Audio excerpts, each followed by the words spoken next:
Лондон разрешил использовать свои базы военной американской авиации, а Эрдоган уже во второй раз намекнул Ирану, что не стоит провоцировать. Дональд Трамп решил пожертвовать $1 миллион на предвыборную кампанию республиканцев, пообещал снять санкции, с кого именно не уточнив, и заявил о разочаровании новым верховным лидером Ирана. При этом Путин, пользуясь случаем, предлагает Европе снова покупать нефть и газ. Совпадение? Великобритания и Франция наращивают военное присутствие в Средиземном море. Макрон говорит, существует риск расширения географии военных действий. Он снова позвонил Путину. Говорили час. Трамп намекнул Владимиру. Не стоит лезть в Иран. Для начала нужно покончить с войной в Украине. Крупный метеорит развалился над Европой. В Германии осколок повредил крышу жилого дома.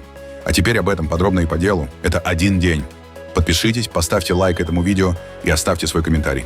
Заранее спасибо и начинаем.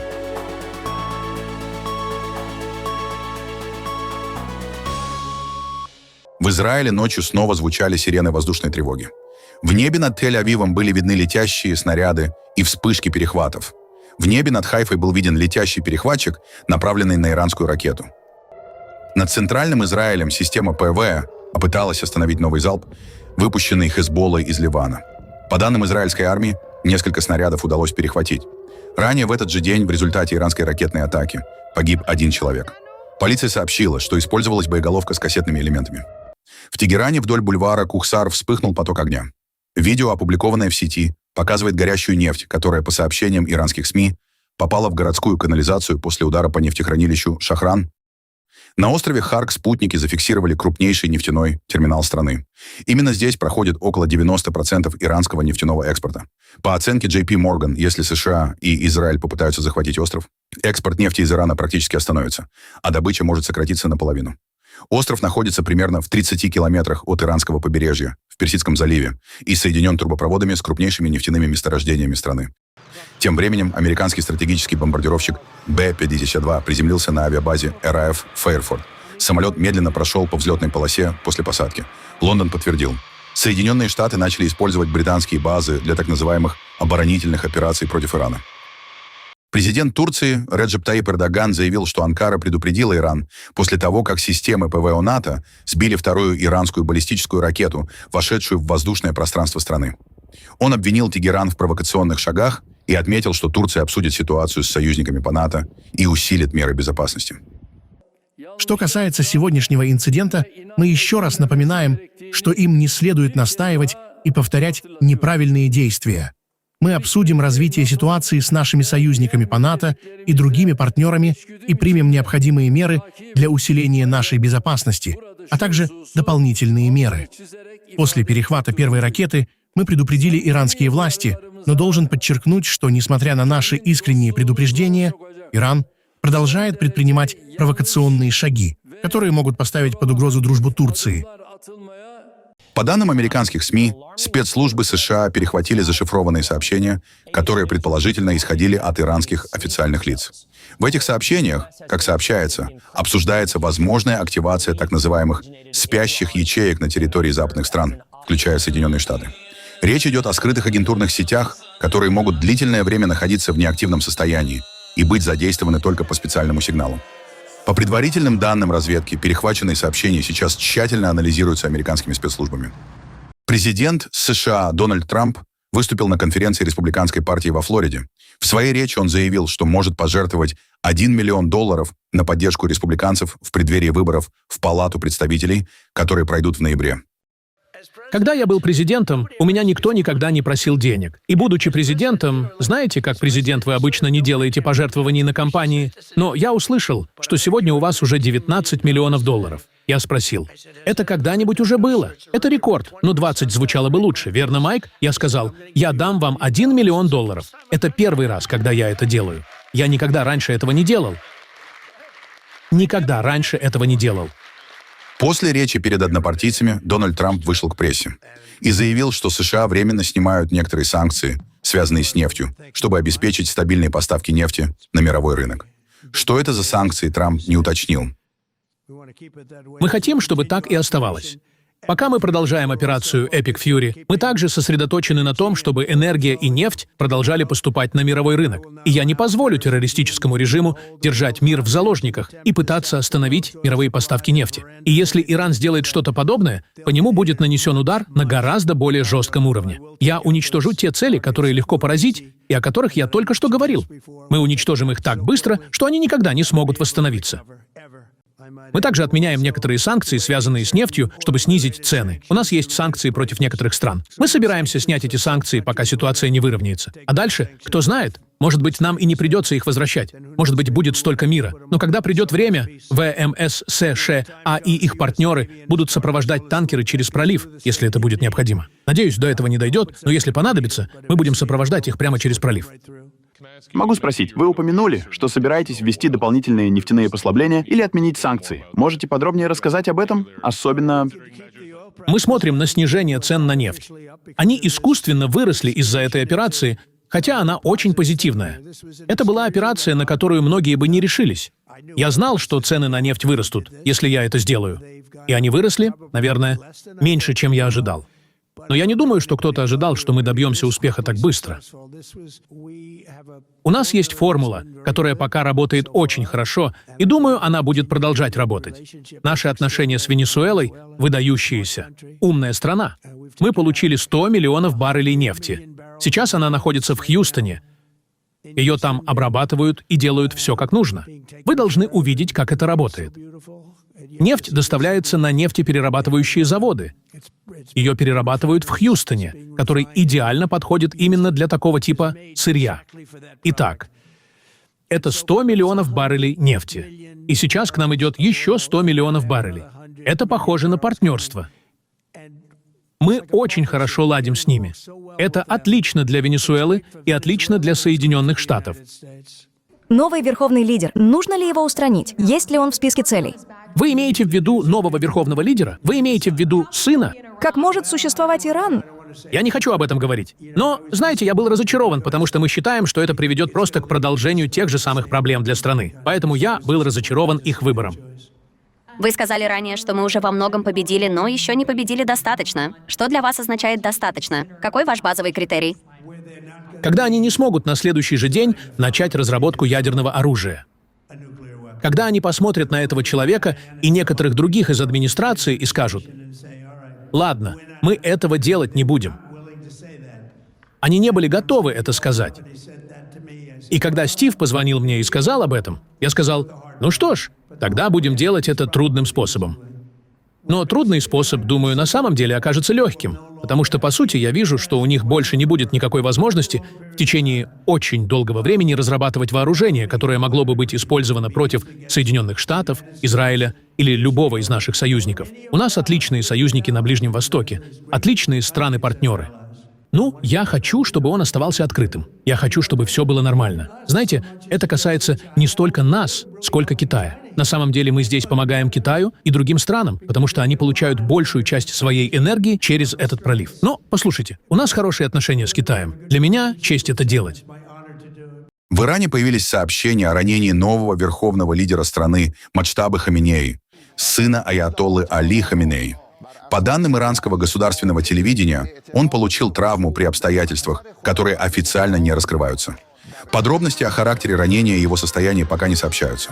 На этом фоне в Тегеране прошли массовые акции поддержки нового лидера. Сотни сторонников собрались на площади Энгелаб. Люди размахивали иранскими флагами и держали портреты Моджтаба Хаминеи.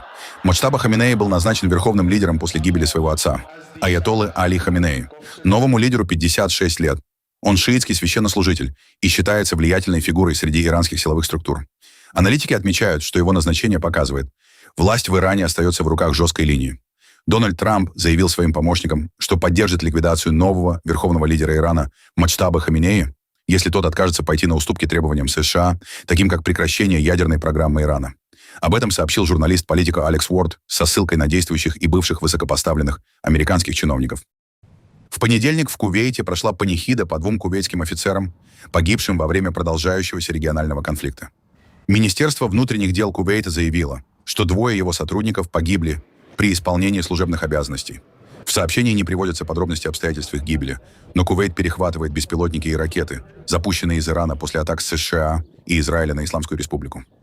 5 футболисток женской сборной Ирана получили гуманитарные визы в Австралии после того, как попросили убежище, опасаясь преследования на родине. Их перевезли в безопасное место сотрудники федеральной полиции. Накануне вечером правительство подписало документы, позволяющие им остаться в стране.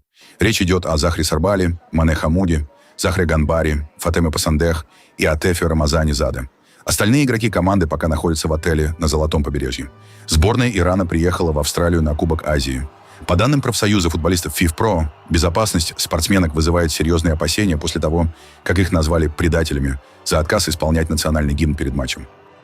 Президент Франции Эммануэль Макрон посетил французских военных на борту авианосца «Шарль де Голль» в восточной части Средиземного моря. Он пообщался с экипажем корабля и рассказал о миссии страны в регионе на фоне растущей напряженности на Ближнем Востоке. По словам Макрона, действия Парижа носят оборонительный характер и направлены на защиту французских граждан, поддержку союзников и обеспечение безопасности морских торговых путей.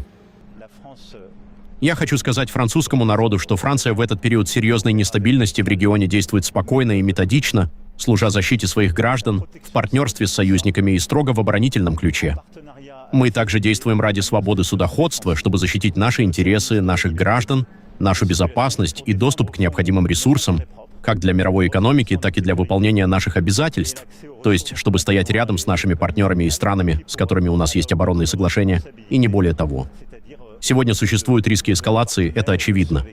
Есть риск географического расширения конфликта. В последние дни, например, были атакованы объекты инфраструктуры, в частности, установки по опреснению воды, а также объекты добычи нефти и газа. Все это показывает, что ситуация остается крайне нестабильной и хрупкой. Именно поэтому, помимо строго оборонительных миссий, которые Франция выполняет совместно с партнерами, мы также хотим координировать действия на экономическом уровне. Цель, после того, как конфликты утихнут, обеспечить сопровождение танкеров и контейнеровозов полностью мирным способом и вновь открыть маршруты поставок газа и нефти через Ормузский пролив для обеспечения мировых рынков, а также маршруты контейнерных перевозок для снабжения многих стран региона, которые сейчас испытывают нехватку некоторых товаров и ресурсов. Я не думаю, что глубокие изменения режима или политической системы в Иране могут быть достигнуты только бомбардировками. Однако, если конечная цель — нейтрализовать баллистические или морские возможности, то это возможно сделать в течение нескольких недель. Министр обороны Великобритании Джон Хилли заявил, что британский эсминец HMS Dragon в ближайшие дни отправится в восточную часть Средиземного моря. Корабль усилит систему противовоздушной обороны союзников на фоне обострения кризиса вокруг Ирана. Лондон также перебросил в регион дополнительные истребители «Тайфун» и вертолеты для защиты британских баз и союзников. В настоящее время Великобритания выполняет оборонительные воздушные вылеты в поддержку ОАЭ. Самолеты «Тайфун» успешно уничтожили 2 беспилотника. Один над Иорданией, второй направлялся в сторону Бахрейна. Третий вертолет Wildcat уже прибыл на Кипр.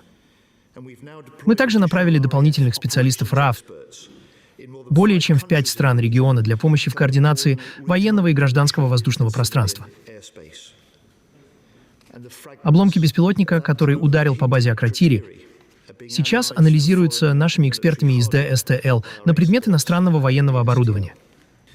Я также могу подтвердить Палате, что после того, как в прошлое воскресенье Великобритания дала США разрешение использовать британские базы для конкретных оборонительных операций против Ирана, первый американский бомбардировщик приземлился на базе РАФ Ферфорд в пятницу. Как отметил премьер-министр, эта деятельность является частью коллективной самообороны давних друзей и союзников и направлена на защиту британских жизней. Она осуществляется в соответствии с международным правом. Эти миссии направлены на уничтожение иранских ракет в местах их хранения или на пусковых установках. В понедельник премьер-министр Великобритании Кир Стармер заявил, что его правительство ведет переговоры с международными партнерами о том, как смягчить экономические последствия иранского кризиса для граждан и бизнеса. Стармер сделал эти заявления во время визита в общественный центр в Лондоне, где обсуждал с местными жителями влияние конфликта на Ближнем Востоке на жизнь британцев.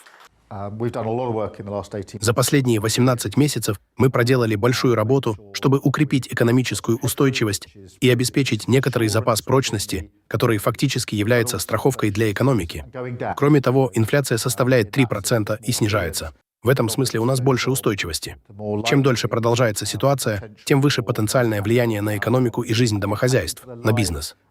Наша задача — предвидеть это, оценивать риски, мониторить их и работать с другими в этом направлении.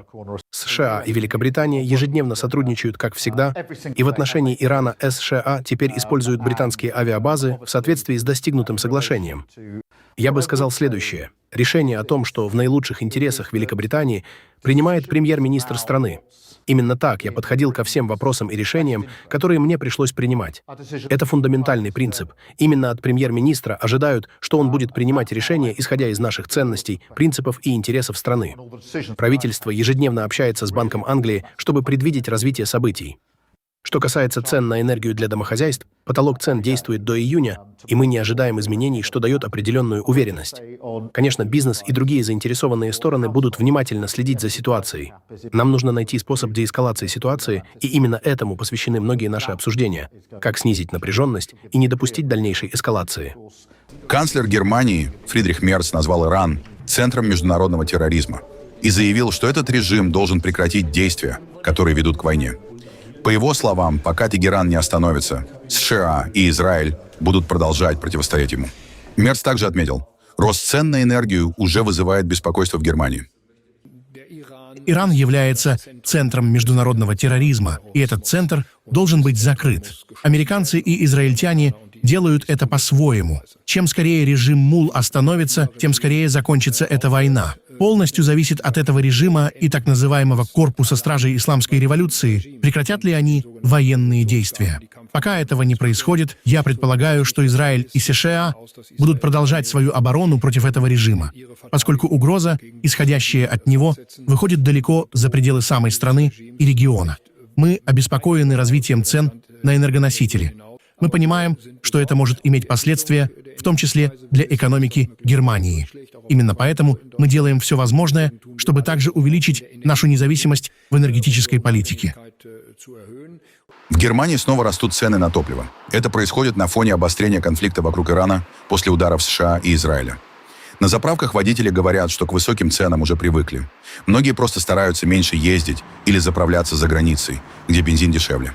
Эксперты отмечают, за выходные мировые цены на нефть резко подскочили, более чем на четверть. Сейчас баррель стоит почти $120. Такая динамика сразу бьет по Европе. Страны региона сильно зависят от импортной нефти и сжиженного газа, поэтому любые перебои на рынке быстро отражаются на ценах. На фоне дорогой энергии падают и европейские фондовые рынки. Инвесторы опасаются, что рост цен может усилить инфляцию и замедлить экономику. Мы начали эту торговую неделю с глубоким беспокойством. Причина — дальнейшая и все более серьезная эскалация войны в Иране.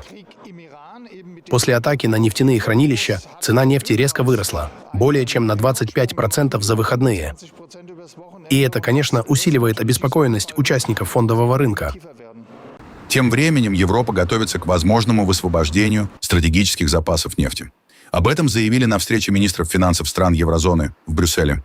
В Еврокомиссии сообщили, страны Большой Семерки готовы действовать совместно, если перебои с поставками приведут к серьезному росту цен. Мы не можем предсказать, в каком сценарии окажемся. Поэтому пока рано спекулировать о конкретных политических последствиях. Нефтяные резервы хранятся именно для таких ситуаций, если мы сталкиваемся с кризисом или перебоями в поставках. Именно тогда мы можем вмешаться. Мы не видим структурного дефицита предложения в будущем. Поэтому такое вмешательство могло бы быть оправданным. Сегодня министры финансов G7 обсуждали возможность координированных действий на уровне G7. Но на данном этапе никаких конкретных решений о условиях высвобождения запасов принято не было. Важно, чтобы мы сейчас не ослабляли давление на Россию и не помогали ей пополнять свою военную казну, используя нынешнюю ситуацию с высокими ценами на нефть и газ. Поэтому важно придерживаться курса санкций, реализовывать ценовой потолок G7 и двигаться к запрету морских услуг. Мы обсуждали и позицию США. Соединенные Штаты в целом поддерживают этот подход. Также отмечалось, что обсуждаемые меры, касающиеся Индии, будут очень ограниченными по времени и масштабу. Поэтому существенного влияния на доходы России от нефти не ожидается. Владимир Путин заявил, что война вокруг Ирана уже привела к мировому энергетическому кризису. И, пользуясь случаем, предложил Европе вернуться к сотрудничеству, если она откажется от ограничений и будет готова к стабильным отношениям. В прошлом году через Ормузский пролив прошло около трети мирового морского экспорта нефти, а это порядка 14 миллионов баррелей в сутки. Из них около 80% направлялись в страны Азиатско-Тихоокеанского региона. Сейчас этот маршрут фактически закрыт. Добыча нефти, которая завязана на использование пролива, рискует полностью остановиться уже в ближайший месяц. Очевидно, что на полное переключение поставок ближневосточной нефти без использования Ормузского пролива сейчас, во всяком случае сейчас, нереально. Изменение логистики не только займет долгое время, но и потребует значительных расходов на инфраструктуру, расширение морских терминалов и так далее. И, конечно, будет сопряжена с высокими политическими рисками. Очевидно, что глобальная логистика ТЭКа в условиях продолжающегося конфликта на Ближнем Востоке будет меняться в пользу более выгодных, более перспективных рынков. При этом нужно понимать, что нынешние высокие цены на сырьевые товары носят, безусловно, временный характер. Россия выступает, еще раз скажу об этом, надежным поставщиком энергоносителей. Так было всегда. Мы, безусловно, продолжим поставлять нефть и газ в те страны, которые сами являются надежными контрагентами. Имею в виду не только наших партнеров в Азиатско-Тихоокеанском регионе, но и в государствах Восточной Европе, таких как Словакия и Венгрия. Мы и сейчас, вот некоторые коллеги уже перед встречей в таком широком составе уже проинформировали меня о том, что мы увеличиваем поставки нашим надежным партнерам. Хочу напомнить, что страны Европейского Союза планируют с 25 апреля ввести дополнительные ограничения на покупку российских углеводородов, в том числе сжиженного природного газа, вплоть до полного запрета таких поставок в 2027 году.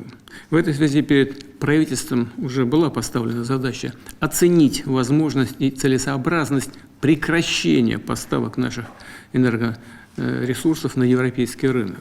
Не ждать, пока перед нами демонстративно захлопнут дверь, а сделать это уже сейчас и увести эти объемы с европейского рынка на более интересные направления. Если европейские компании, европейские покупатели вдруг решат переориентироваться и обеспечат нам долгосрочную, устойчивую совместную работу, лишенную политической конъюнктуры, избавленную от политической конъюнктуры, пожалуйста, мы же никогда не отказывались.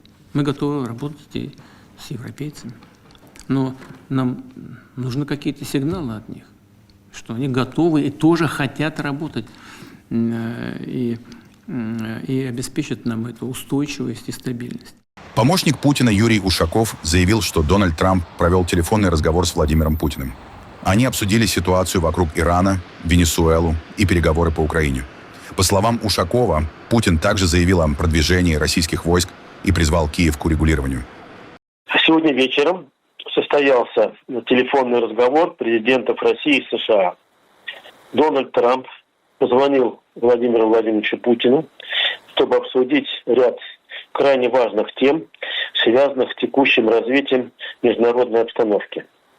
Акцент, естественно, был сделан на ситуации вокруг конфликта с Ираном и на ведущихся при участии представителей США трехсторонних переговоров по украинскому урегулированию. Я сразу скажу, что разговор носил деловой, откровенный и конструктивный характер, как это обычно происходит в диалоге между российским и американским лидерами. Они давно не разговаривали по телефону, последний раз в конце декабря 2025 года. И сегодняшний разговор, кстати, длился около часа.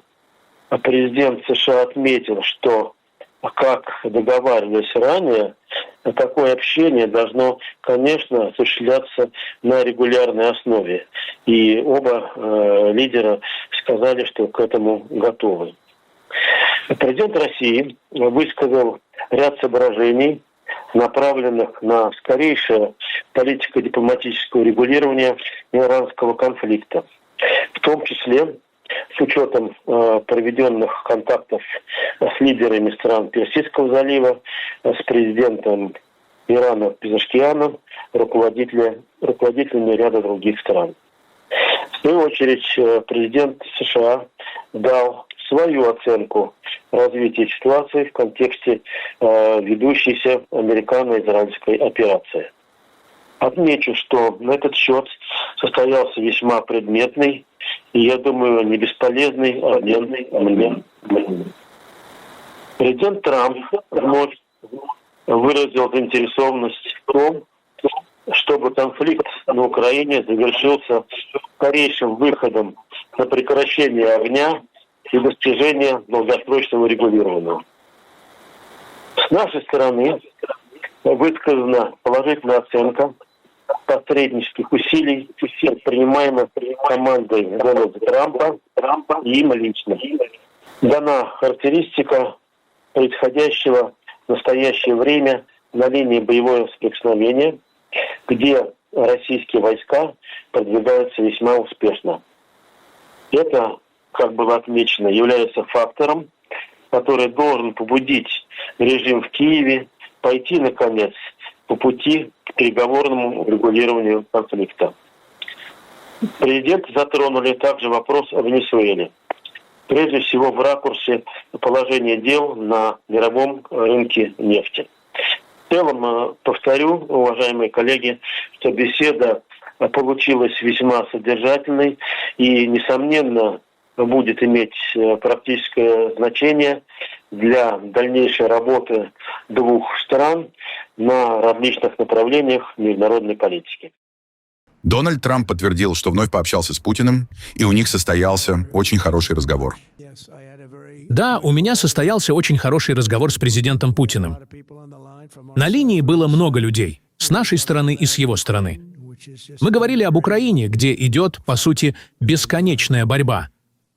И знаете, между президентом Путиным и президентом Зеленским существует огромная ненависть. Они никак не могут договориться.